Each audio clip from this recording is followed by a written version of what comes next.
welcome everyone to the daily news analysis of 13th of February 2024। तो important article Hindi में paper से one by one discuss करते हैं। पहला जो आर्टिकल है, 7 Indians who faced death row in Qatar return home. Retail inflation is a 3-month low of 5.1% in January. Food prices sticky. If global alliance to bridge the gender equity gap and decoding India's economic realities too. Industrial output witnessed mid-recovery in December when Rupee UPI rolled out in Mauritius, Sri Lanka। तो चलिए one by one discuss करते हैं उसका। पहला article जो 7 Indians who faced death row in Qatar return home। 8 Indian veterans who had been in Qatari custody since August 30, 2022 were released on Sunday in Doha. Indian officials escorted 7 of the 8 former death row prisoners to New Delhi by passenger flight during the early hours of Monday. The development was followed by the announcement that Prime Minister Narendra Modi will visit Qatar on Wednesday afternoon on his way back home from the United Arab Emirates, where he will pay 2-day visit during the February 13-14. We are happy to have 7 of those Indian nationals back. The 8th Indian has also been released and will continue to work with Qatar government to see how quickly his return to India would be possible, said Foreign Secretary Binoy Quatra. The details of a case in which the men were arrested were not shared with the media by either side, while the Indian officials maintained that the case was sensitive. The men were given the death penalty by a lower court in Qatar on October 26, 2023. Subsequently, a court of appeal in Doha struck down the death penalty on December 28. Diplomatic issue: the case of the 8 Indian Navy veterans kept India-Qatar relations on tenterhooks as the matter of fact became an issue of diplomatic tug-of-war, and their cause of arrest was never publicized. The men had earlier appealed against the death sentence of a lower court in Doha that was subsequently commuted to a sentence of varying periods for 8 individuals, appreciating the decision of the Qatari legal authorities to release the Indians. Mr. Quatra said Prime Minister Narendra Modi personally supervised all developments. Earlier, there were expectations that the 8 men would be freed ahead of the Ramzan or Eid. However, the announcement has come a day prior to Modi's UAE visit. While Mr. Modi's visit to UAE as announced earlier, the announcement of his Qatar visit was made by Mr. Quatra at a special media interaction held there. Qatar is a major supplier of energy to India, and at least 8 lakh Indian workers are employed in the Gulf country, which continues to be a major source of foreign remittances to the Indian economy. Despite the case involving the 8 Indian Navy veterans, economic ties have remained on track. And recently the two sides signed a 78 billion LNG deal that extended an existing agreement on supply of liquefied natural gas till 2048. The bilateral relationship between India and Qatar that has been steadily growing, includes a comprehensive span, including political ties, trade and investment linkages. Our strong energy partnership and ties in the field of culture, education, and security. Mr. Quatra added the Hindu has published earlier that the both United Arab Emirates and Qatar hold around 3,000 Indian prisoners in their prison, and the prisoners in the Gulf regions hold more than half of the total Indian prisoners in foreign jails. The next article, retail inflation is to a 3-month low of 5.1% in January. Food prices sticky.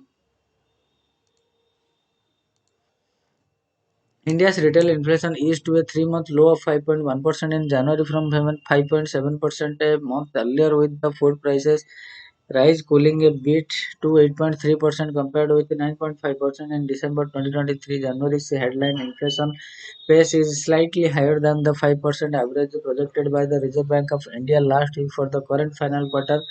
of 23-24. Any interest rate cut hopes will have to wait till at least August, if not longer, as the central bank expects inflation to average 5% in the April to June quarter as well before it hits its stated inflation target of 4% in the next quarter, while overall inflation fed by urban consumer dropped to 4.92% from 5.5% a month ago. Food inflation remained sharp at 9%, sliding to a tad from 10.4% in December. By contrast, rural consumers faced food inflation of 7.91% in January, down from 9% in December, but their overall price was higher than their urban counterparts at 5.34% on a month-on-month basis.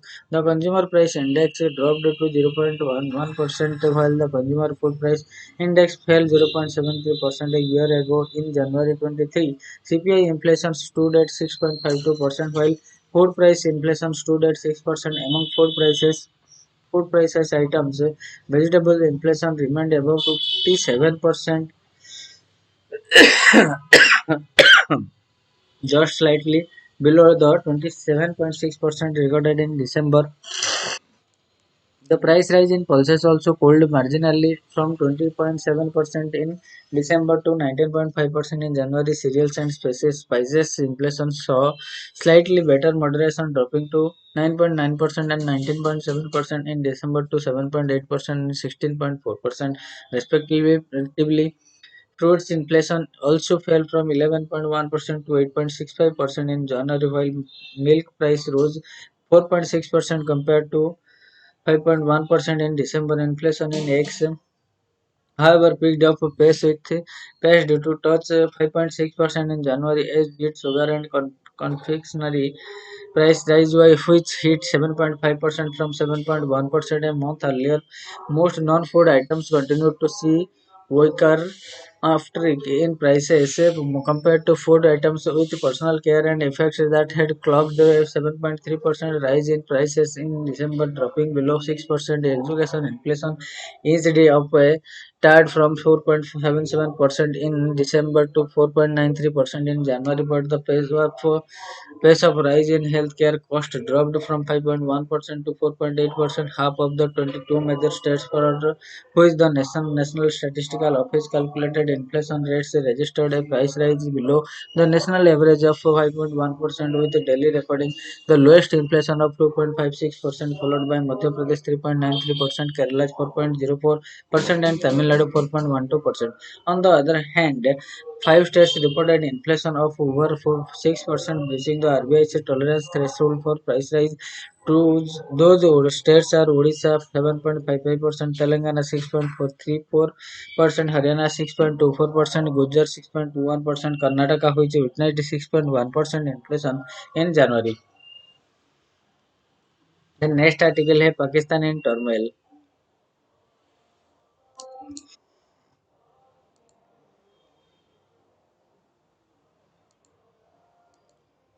Pakistan's elections on February 8 were not held on a level playing field. Former Prime Minister Imran Khan, arguably the most popular politician, has been in jail since May 2023, facing multiple cases and serving conviction. His party, the Pakistan Tehreek-e-Insaf (PTI), was barred from its system on ballot paper, forcing it to field independent candidate. Many of its leaders were also in jail or on the run, while others were forced to quit politics or defect to another party. With what Pakistan saw in the run-up to the election was a systematic effort by powerful quarter to dismantle Mr. Khan's political vehicle.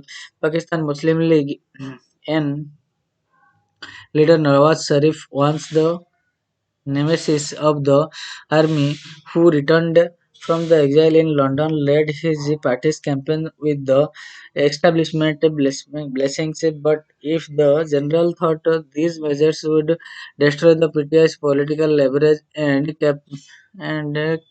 catapult their favorite to power, they were proven wrong by voters. Independents own 101 of 4 to 65 seats, 93 went to PTI linked and candidates. The PMLN secured 75 seats, while the Pakistan People Party won 54% and Karachi-based Muttahida Qaumi Movement Pakistan took 17 to to form a government. 134 seats are needed. This does not mean that the PTI, whose independent candidate from the largest bloc, would be able to form the next government when it was evident that no bloc had an absolute majority. Nawaz Sharif called on every party banning the PTI to form a unity government with Army Chief General Asim Munir backing Mr. Sharif's call. What followed was an in-principle agreement between the PMLN and PPP to work together for political stability. All these development points to political maneuvering, aiming to stitching together a unity government that will keep the PTI and Mr. Khan out of the power. Out of power, the independent could also come under the pressure to switch to the coalition parties. The PTI has already alleged electoral irregularities, has called for street protests, triggering memories of the widespread clashes in May 23. After Khan's arrest, the military may have wanted to turn the page of Mr. Khan's challenge and create a new political reality through the electoral process, but the results have underscored his popularity and a public anger towards the establishment for a long-term solution. As the generals should make peace with Mr. Khan and allow the spirit of the result to prevail. And unlike outcomes as political parties that finished second and third are moving ahead with their plans with blessings from the establishment, public discontent and distrust would remain the unsolved issues. With the PTI's challenge from the streets, Pakistan could face another cycle of instability and chaos. The next article is a global alliance to bridge the gender equity gap.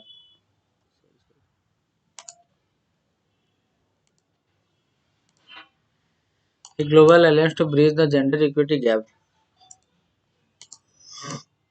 Equality and inclusion are the cornerstones of India's development journey. The New Delhi Leaders Declaration, which was adopted at the G20 under India's presidency, is a testament to the to this commitment by prioritizing inclusion at the center of focus areas such as socio-economic empowerment, bridging the digital divide, dividing climate actions, ensuring food security, nutrition, health, and well-being, among others. The declaration underlines the need for advocating a growth agenda that is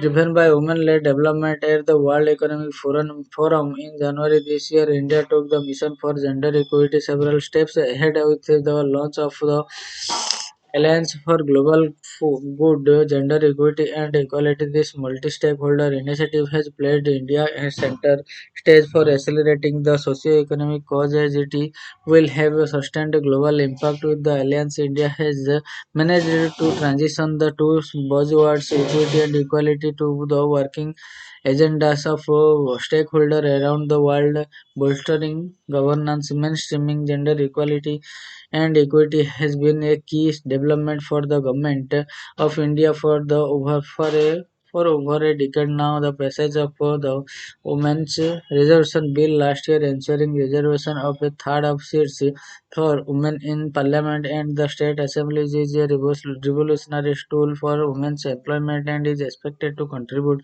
extensively to improving the process of India's governance. Allocation of nearly $27 billion under the Gender Budget 23-24 are manifestation of the commitment of a global of the government to advancing women-led development. There has been an increase in India's female labor force participation rate from 23.3% in 2017-18 to 37% in 22-23. Data from the annual periodic labor force survey, female enrollment in higher education has gone up by the 28% in last 10 years. In terms of enrollment in the science, technology, engineering, mathematics courses, the share of women is a significant 43%, of which is one of the highest enrollment rate in the world. Even within the rural India, there is a participation of over 9 crore women in 83 lakh self-help groups improving the socio-economic condition in rural areas.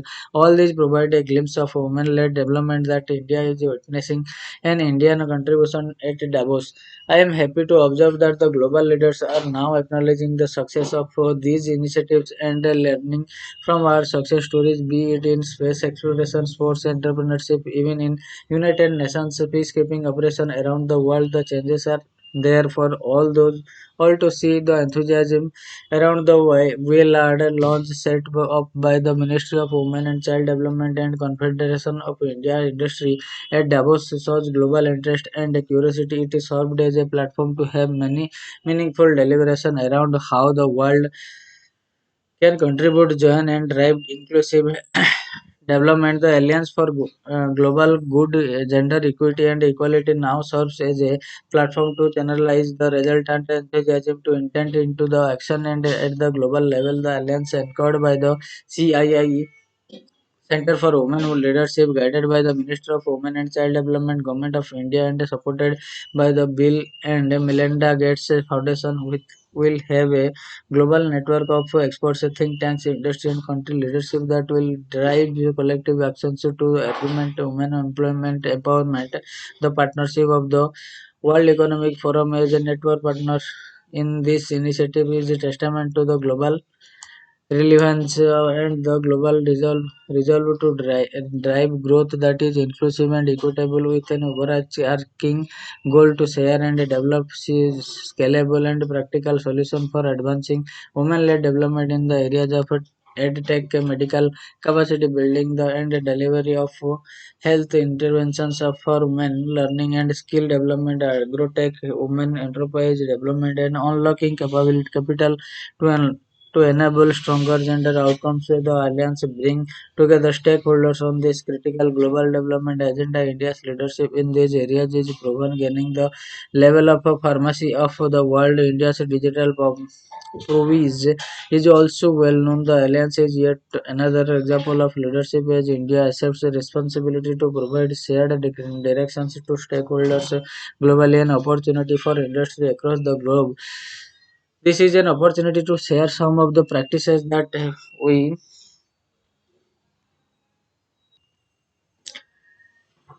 to learn and develop solutions with the global community consisting of industry think tanks and investors to advance our commitment to increased engagement and leadership of women within the economy through increased access to healthcare, education opportunities, and economic opportunities. Given India's abiding commitment to Vasudhaiva Kutumbakam, our Earth, one family, one future, and its continued efforts towards सबका साथ सबका प्रयास सबका विकास. This alliance for global good, gender equity and equality is poised to be a force to reckon with on all gender related issues. So friends, this is all for today, and we'll meet from tomorrow onwards with new news article from the Hindu newspaper with their future